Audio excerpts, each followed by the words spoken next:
Hello everyone, this is my first time streaming, as you can tell. We are going to be playing Crash Bandicoot today, Insane Trilogy.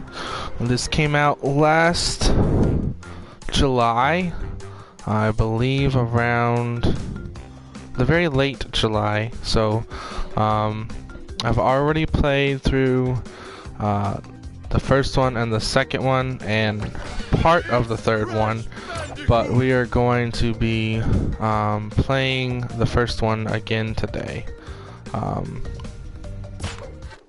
Hoping everyone had some good holidays.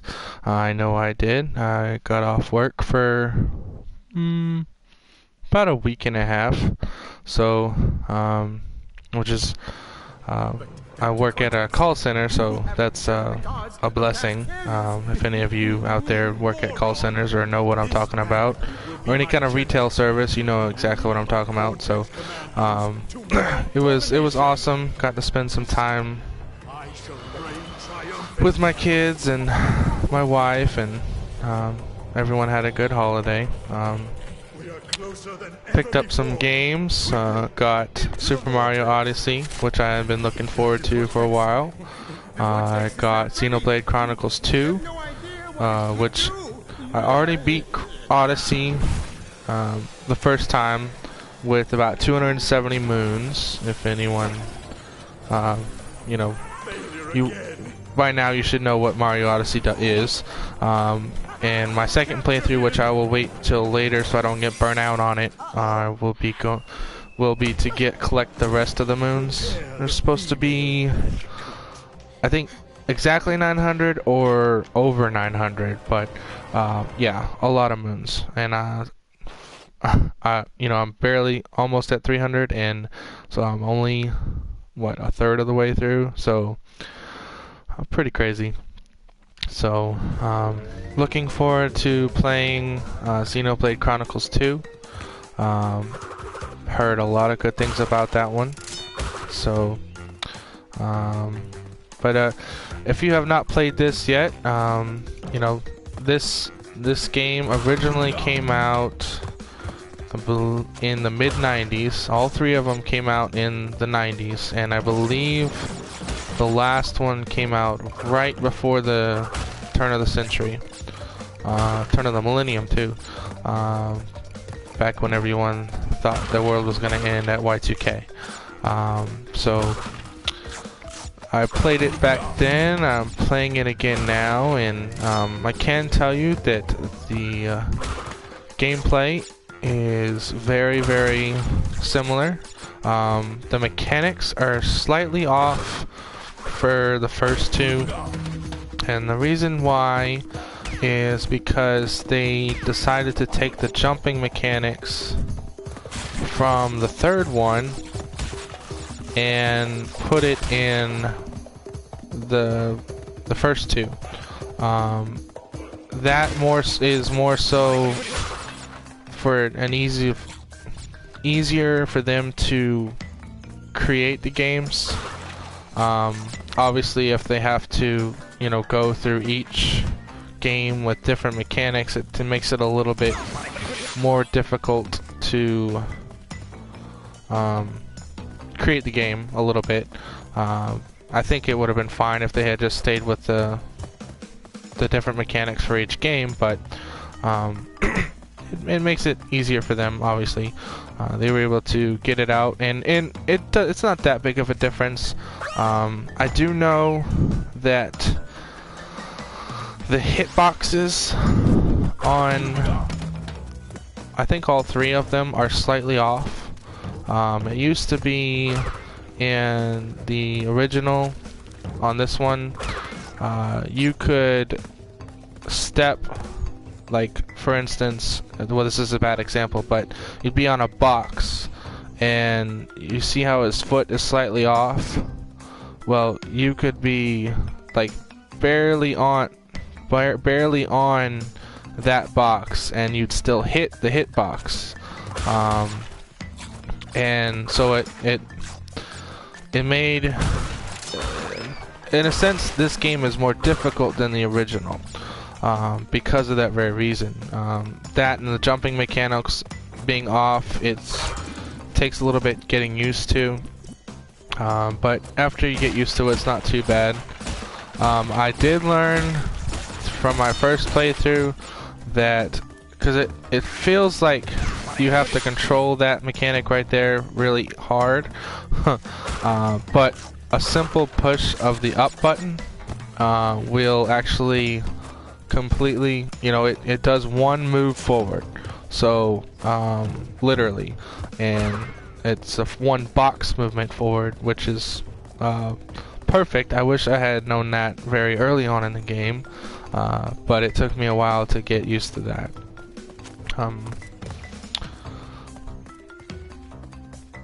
But yeah, so again, I've already played through this one, and of the 3 games, this is definitely the hardest one out of all 3.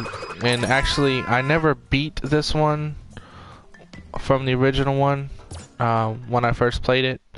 I got to the 3rd island, and you know, yeah, that's when the difficulty spike is huge.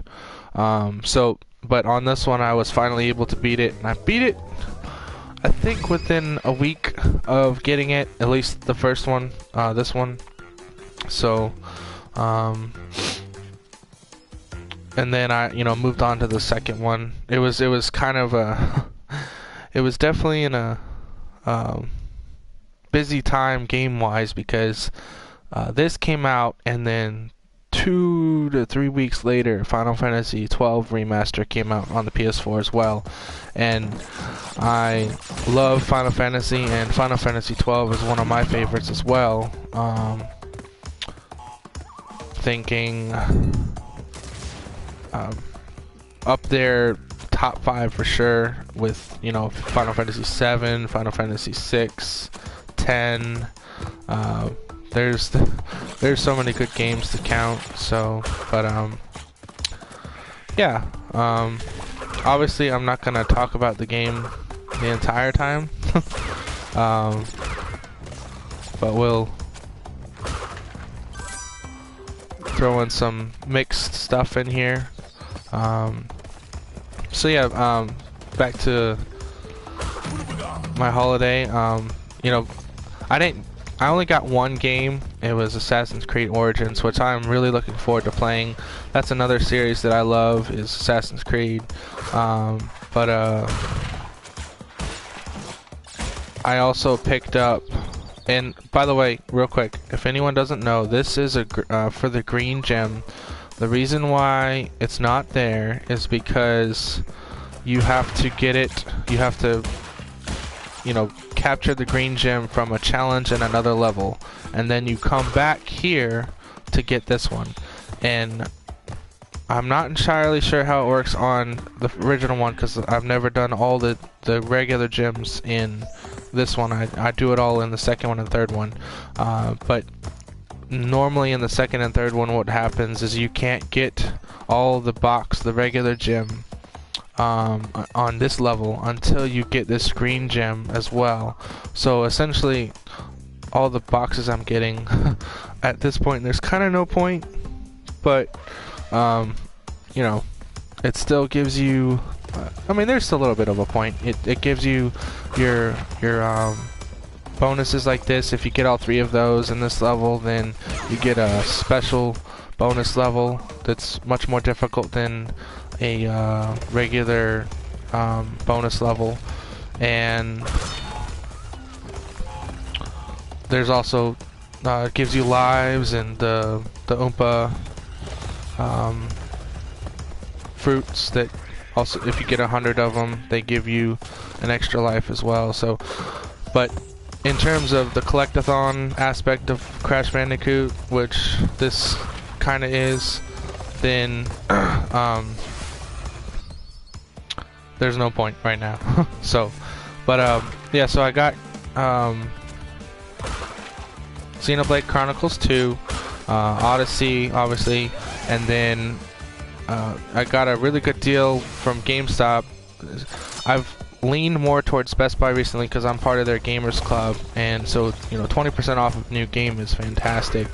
And leaning more away from GameStop because their deals aren't really that great, and it's really hard to compete with GameStop's or Best Buy's gamers club, because you're getting a new game instead of a pre-owned game, and sometimes, a lot of the times actually, the new game price at Best Buy is cheaper than the pre-owned price at GameStop. So if you didn't know that, there's your heads up. I know for a long time I used to be a GameStop fan, but definitely moving away towards that. So this little graphic right here after the end of the level is really funny, especially if you miss a ton of the boxes. So you see, whatever box you missed, it hits him in the head.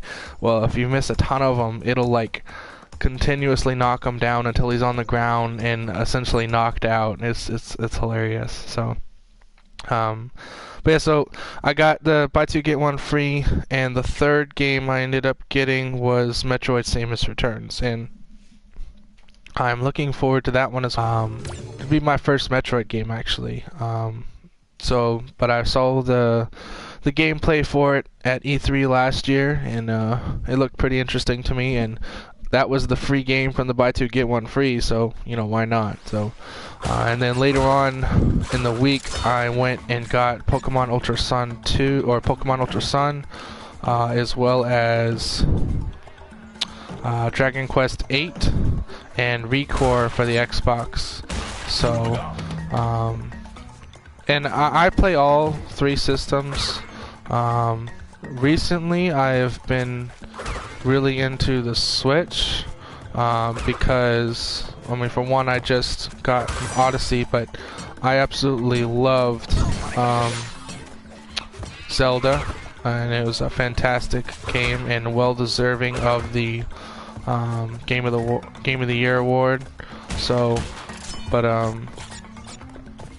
I started a recent playthrough for that one a couple weeks ago, because I had the DLC for it, which the first DLC added. It was the Trial of the Swords. Allows you to upgrade your Master Sword. The Master Sword, initially you can use it, and it's only powered to a higher attribute or attack power when fighting Ganon's minions. But when you complete the Trial of the Swords, it's that way all the time. But the only problem is, and if anyone's played Zelda, there's the breaking aspect of games, or of the weapons, and it's not as bad for the for the Master Sword. After a while of using it, it quote-unquote breaks to where it's a much reduced power, and you have to wait for it to recharge. Well, on top of increasing the power once you complete the Master Sword trial, it also reduces that recharge time, so that's very helpful. Again, I haven't played that DLC. I just, I read a lot of it, so I know about most of it. Another aspect that they added to it was the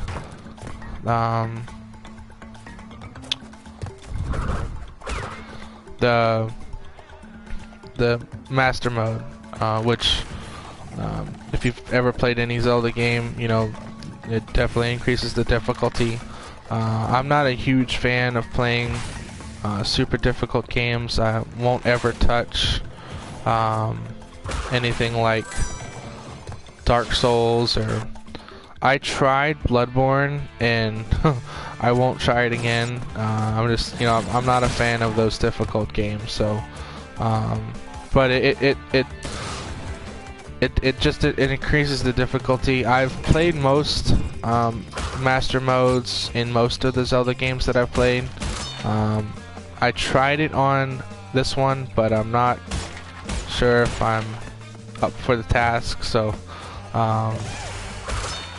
that's just a you know, some people like to do that, some people don't, and I just don't like to do it. So, but the second DLC, which just came out in December and actually was on the Game of the Year awards night. That one was an extra story. So it's a champions pack, and there's extra story for each of the 3 champions in the game, and then on top of that, there's a special bike that they get, or that Zelda gets, or Link gets, in order to ride around, that helps time. Now, from my understanding, is you have to complete the Divine Beasts first, and I don't know if you have to complete all of them first or just one of them. I was on my way to the Water Beast to see if it's just one, and you can go back through to get it again. Because, as an example, you know, this is a really good. They increase the power boost of your power as one thing, and so the first power boost from the Water Beast, or it's not first because you can go in any order, but the from the Water Beast is the it's a life save essentially. So if you get damaged or hurt or something like that, and you die, it automatically, it's the fairy. It's in the example of the fairy from the original games. And if you die, then it automatically brings you back to full life. So, which is awesome because you will die a lot in the new Zelda game. Yeah, I don't even know how many times I've died. I wish that it kept track of that kind of statistic. I think it would be pretty cool to see how many times I've died, but yeah, you will die a lot. So it increases the power of that, and well, not the power, but it reduces the time frame.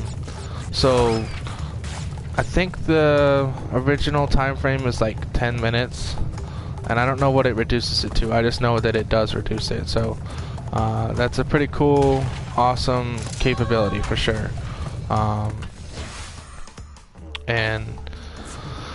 But yeah, so I had recently started playing through that, and didn't get very far because, you know, I got Odyssey. So my next step is actually to play It'll Do 2. And I don't know if anyone's ever heard of that one. Probably not. It's not very highly touted or out there, like marketing wise. But that one is a spin on Zelda, and it's really cool because it plays like the original Zelda from the Super Nintendo, Link to the Past, with that top-down view and everything. But it's definitely a jokester game. So like you're fighting with the wooden stick, and there's a pillow palace, and all this kind of stuff, and it's definitely a more lighthearted version. Not that Zelda wasn't, but you know, you could tell that they were like doing a joke version kind of. But it's really cool and it's really fun. I'm about 2/3 of the way through that one, and so after this, that's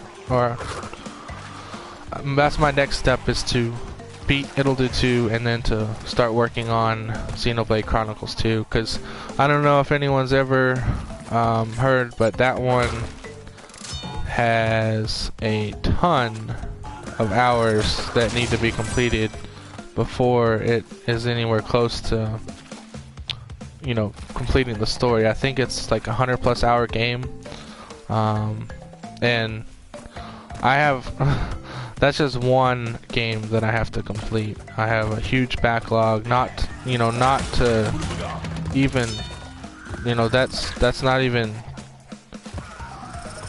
that's including the games I just got for Christmas. You know, I have more from earlier in the year or that I've never gotten to. I got Black Friday was a big one. I got Persona 5 from that one, and that's another long game. Like, if I'm correct, or if I remember correctly, it's like a 130 plus hour game just to get through the initial story, and then there's like a new game plus, a long task. There's also Wolfenstein 2. I beat Call of Duty World War II, which was an awesome storyline. Probably will never play on the multiplayer because just not a big multiplayer fan. Mainly an RPG single player fan. But I will obviously play the first person shooters when, you know, a good story comes up. So like the old war style Battlefield 1 was great. Call of Duty World War II. I don't like the way Call of Duty went with all the modernization and the jetpacks, and I think that's so stupid. So, but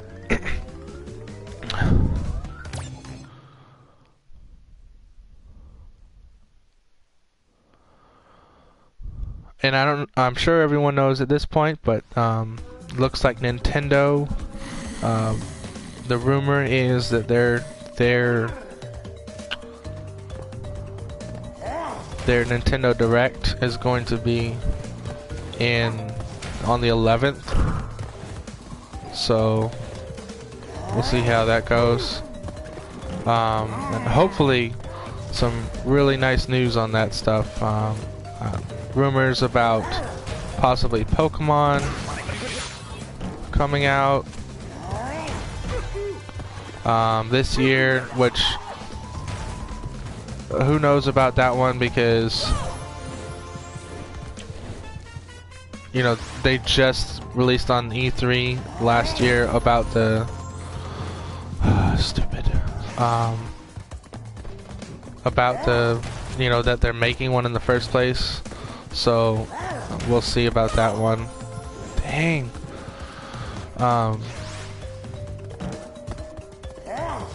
But it would be really cool, and I had seen that the president of Nintendo had said that they are predicting 20 million units, which, in my honest opinion, you know, if something like Pokemon, or I've heard also a rumor of a Smash port from the Wii U, if anything like that comes out, then I could definitely see that happening. And I don't think that he would say that unless he, I mean, obviously he knows, but unless he had some kind of indication that those games were coming this year. So it's pretty exciting news, and you know, obviously we'll see more when the Nintendo Direct comes out in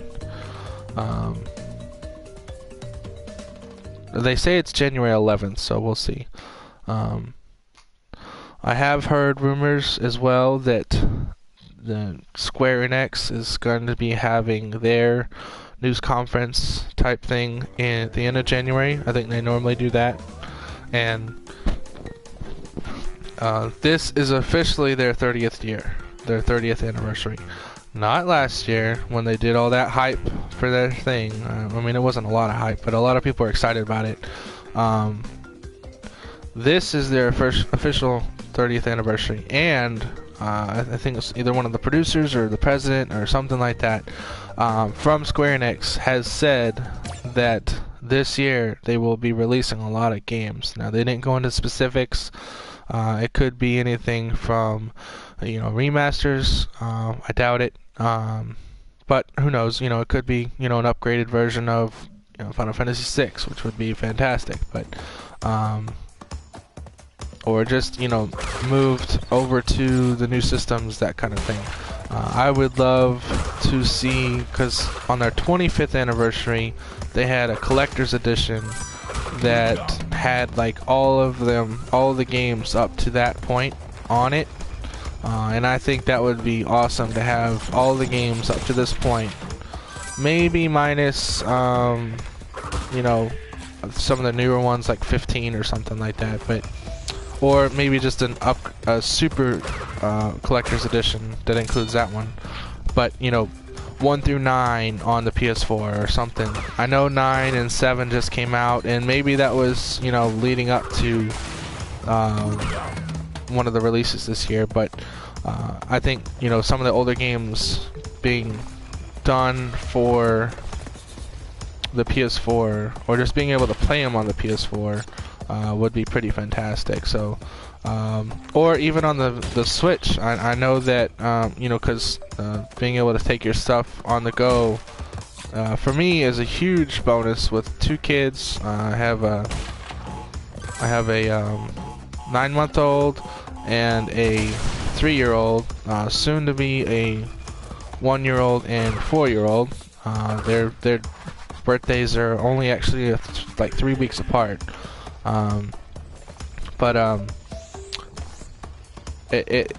The Switch and handheld game devices in general are my, you know, greatest friend, because it's very hard to sit down like this and play a video game. So Nintendo Switches coming out was, you know, fantastic, because you're playing pretty close to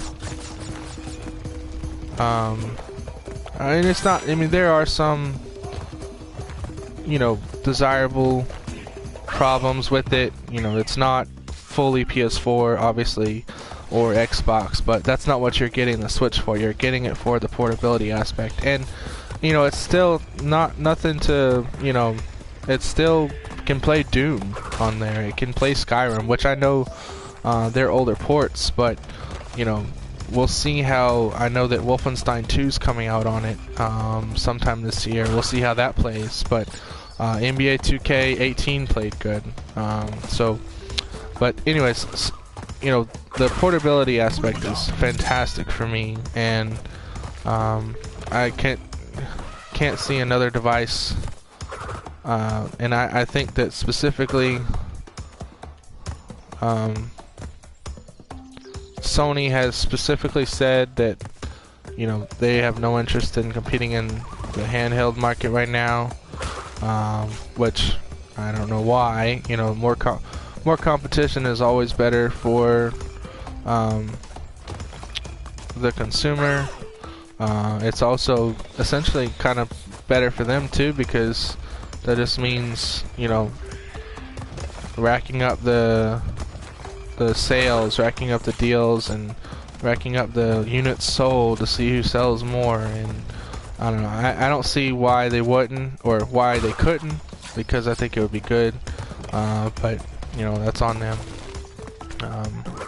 But yeah, so just the handhelds in general are just, you know, fantastic for me, because I'm always, you know, we're always on the go. Can't really sit down in front of a TV and play a game like this. I have to and want to spend time with my kid. Priorities change when you become a family person, so and that's not a bad thing. I love my family, I love my kids, I love my wife, and but you know, it's nice to sit down and play, you know, like this every once in a while. So most of my time playing games come at night after the kids are in bed, and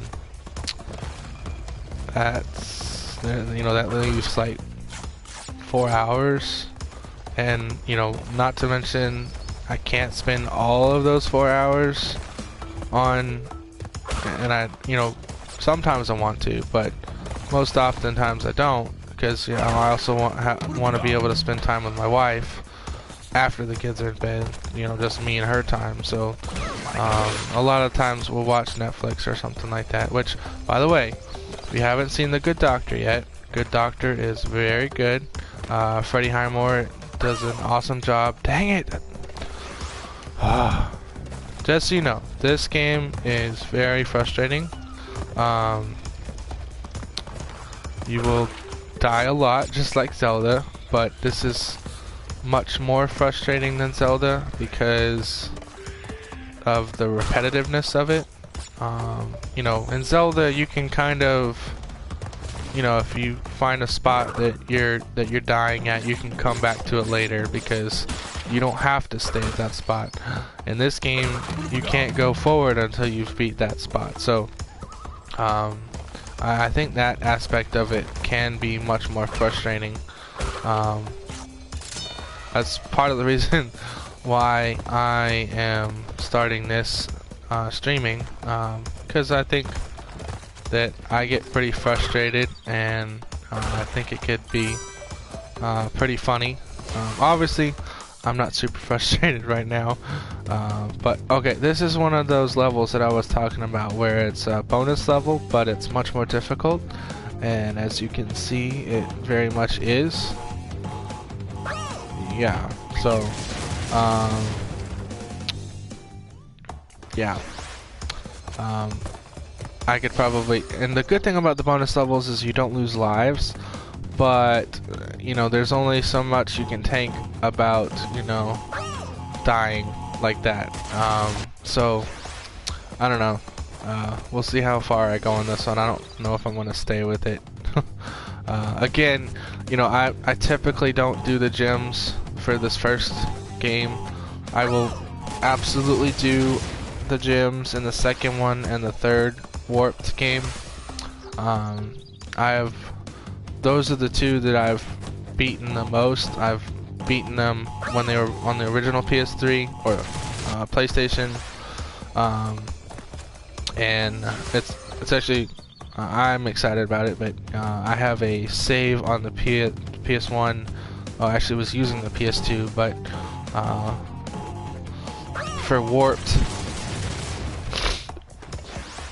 where it's like 120% done, which, you know, doesn't make sense to me. I think it's because of the angst, which is the time things. You know, once you beat a level, you can go back through it and, you know, try to beat it in a certain time frame to get these special angsts. And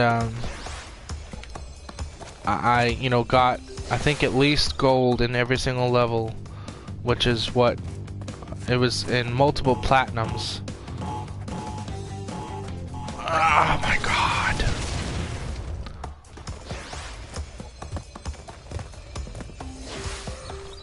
Alright, this time I think we're gonna go up. If it lets me. Apparently not. Apparently you can't go up.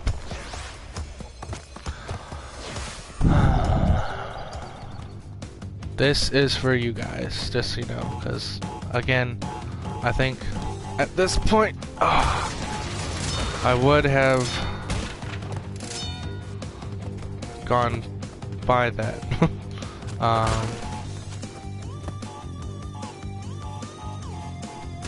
Damn it.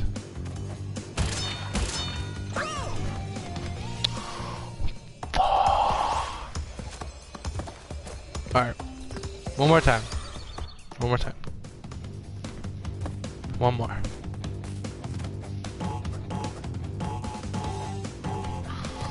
Ah, yes.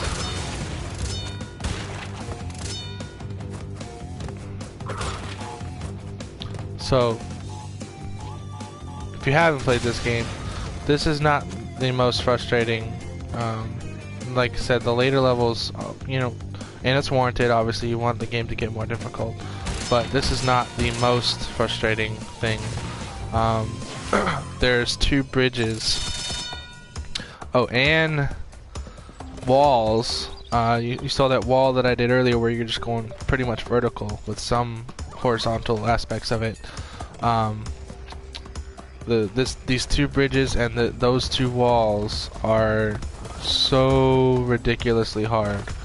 And actually, I think there might be 3 walls, because there's 2 like jungle type walls, and then there's a then there's a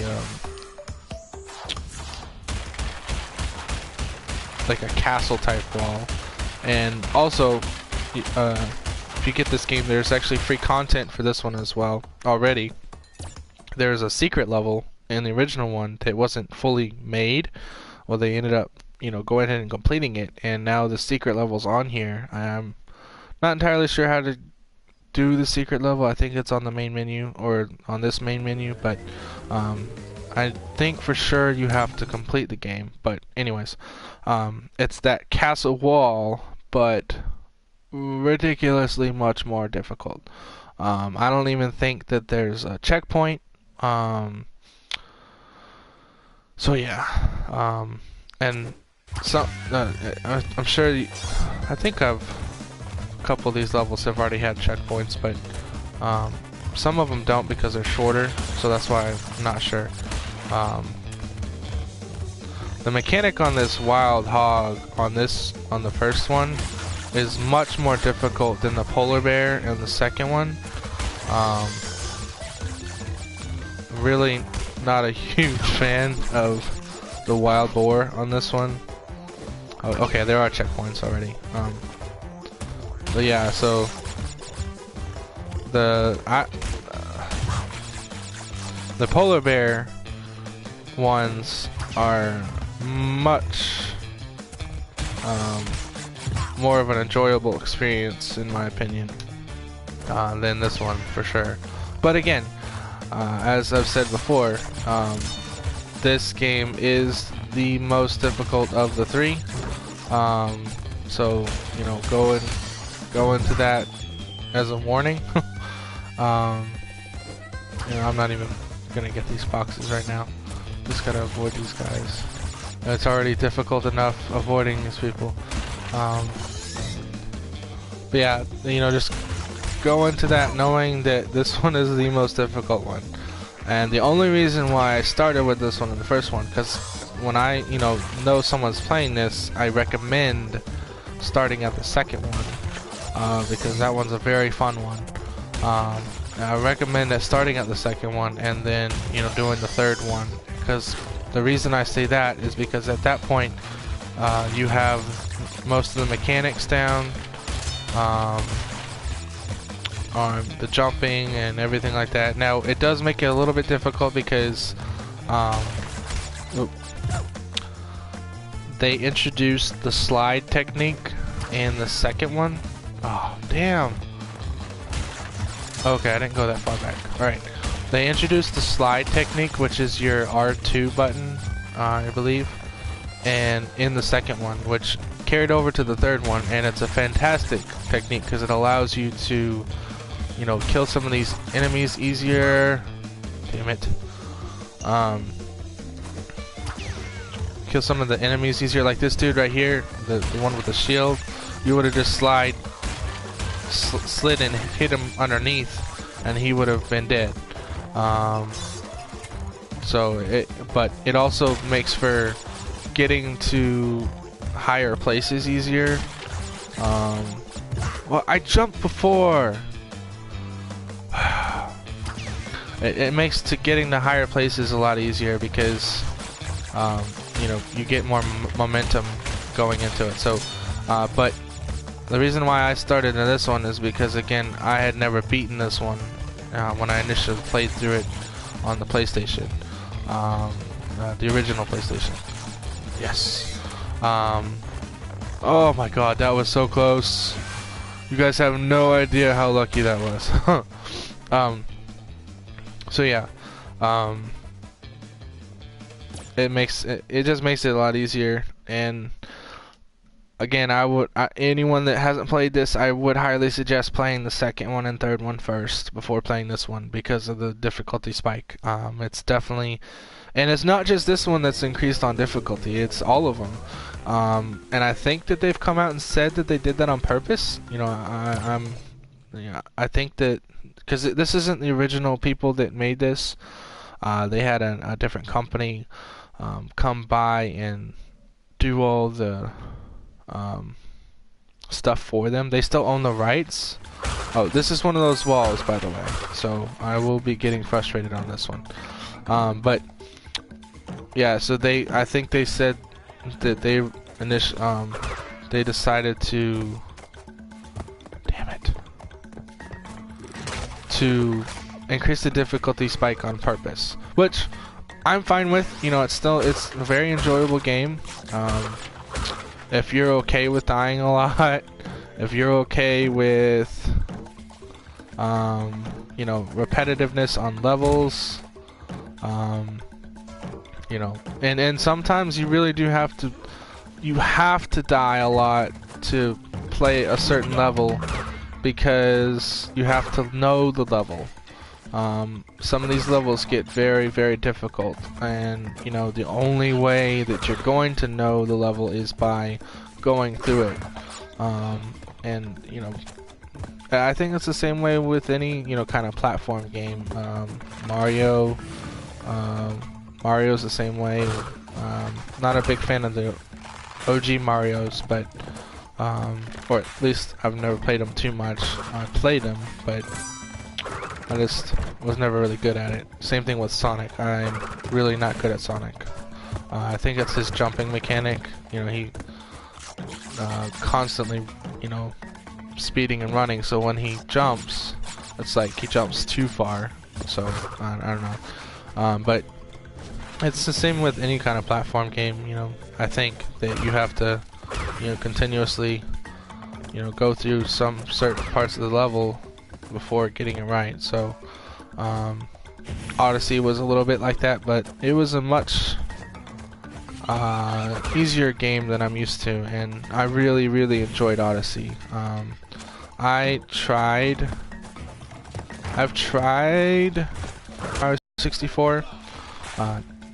Didn't so much or play it so well on the 64, but I think I did better on the 3DS when it came out for the 3DS, and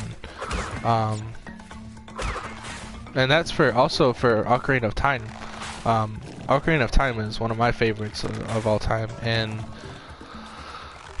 I was able to get through a lot of the game, but I got stuck. Well, I guess not really, but then I got to the Forest Temple, and I could not beat the painting Ganon. It wasn't that he was difficult. It was I couldn't master the arrow.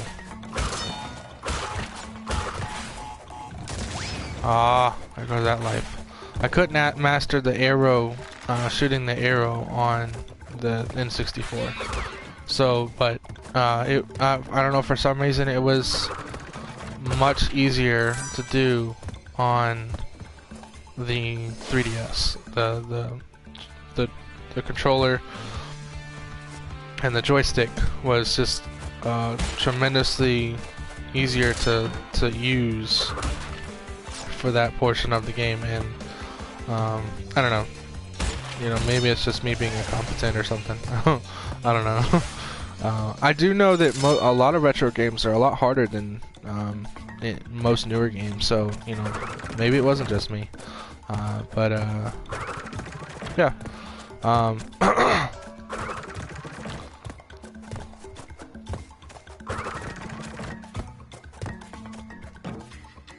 Alright, this last level, I believe it's the last one, you know, horizontal level, up here, is so hard. Whatever. These flame pits right here, you know, you can bounce on them. Oh! As you just saw. Damn. But towards the end of it, there is a part where you have to bounce on them multiple times, and oh my god.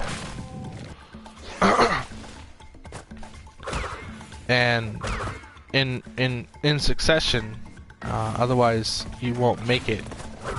And it gets really difficult. You see, they're already starting to spread out, so I have to hit that second one in order to get past. And so you have to bounce on them when they're not in flames, and so you have to time it perfectly.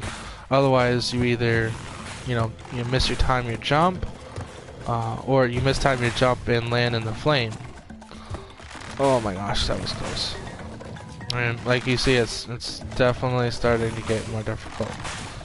So now, oh my god.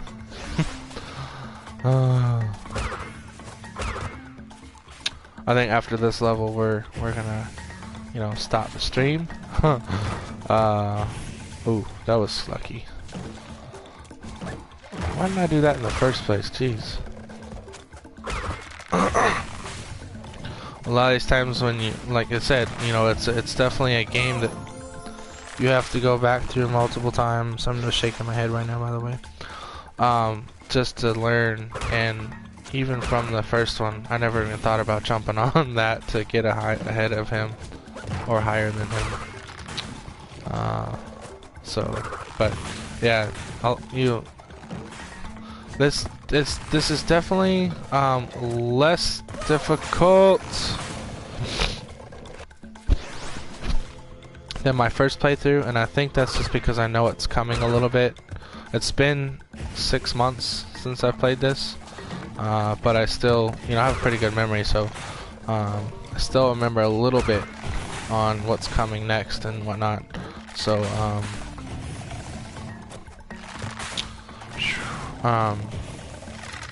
so that helps a little bit, but not super much. And so here's what I'm talking about. So you have to time it perfectly, and I think this one's just 2, but then the last part of it is like 3, and that's where, like, it gets annoying, because, you know, if you die, you know, right now I'm dying, but if you die and you don't have any lives left, if you die and you don't have any lives left, oh, okay, good. If you die and you don't have any lives left, then you have to start over, like the level. You come out of the level, you have game over, and it says, do you want to continue? And you can actually start in the level again, but it's highly suggested that you don't do that, because then you only have 4 lives. So you need to go collect more damn lives. See, I have 18, so I'm good to go for now. But, you know, going through a level with 4 lives is not a good idea at all.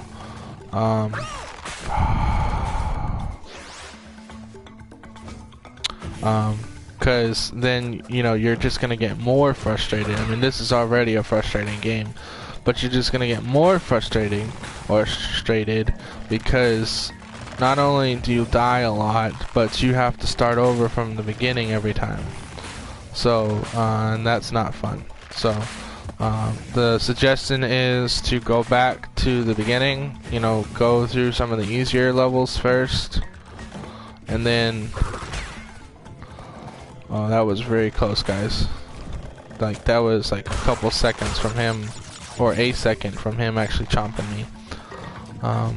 But yeah, so going back through the first levels to get some lives, and then you can go back and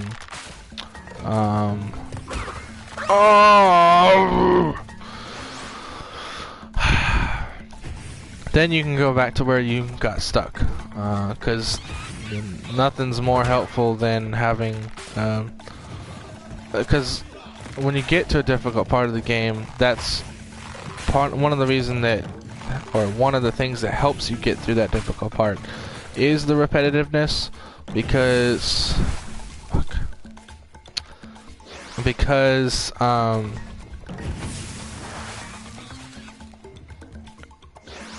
you get used to it, especially, you know, as you can see, you know, the checkpoints help a lot because you only have to do certain parts of the level, and so it gets shorter and shorter. You get kind of like a muscle memory type of thing, and, you know, just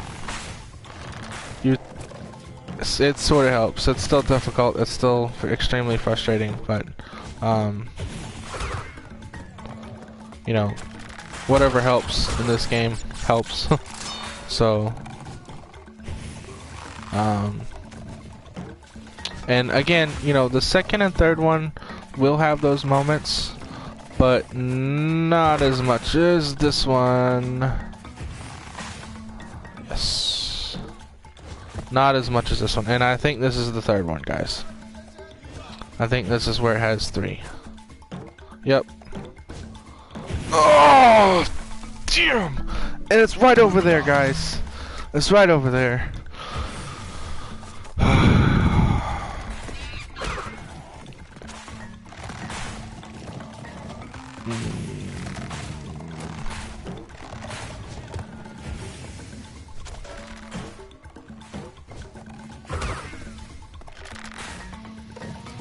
I'm standing up now. This game, I'm telling you, this game will get you frustrated. And this is only the first. No, this is the second one, but I believe there actually might be one more of this one, of the wooden one, and then it's the castle wall.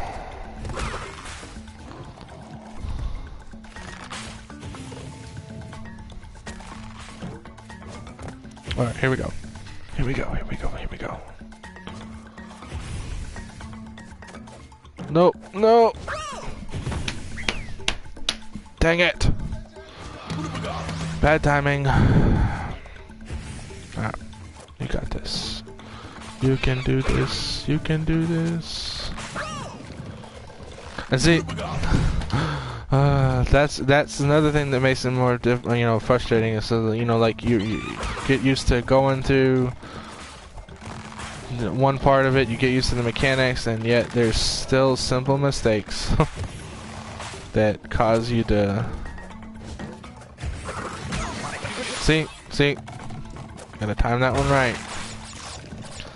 But there's still simple mistakes that will screw you up, like falling down a stupid hole. But yeah.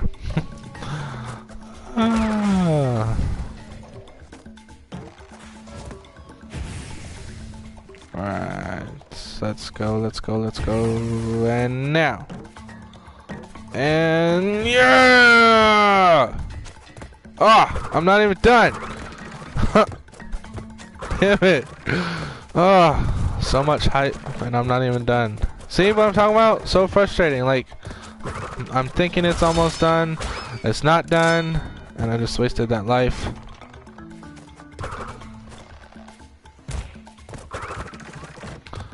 And if I don't get to the checkpoint, I have to do all that crap again. And I don't want to do that. So I'll be very careful. Luckily this part is not like dangerous, it's just annoying. I'm doing this because I need those lives back. Oh, I hear it.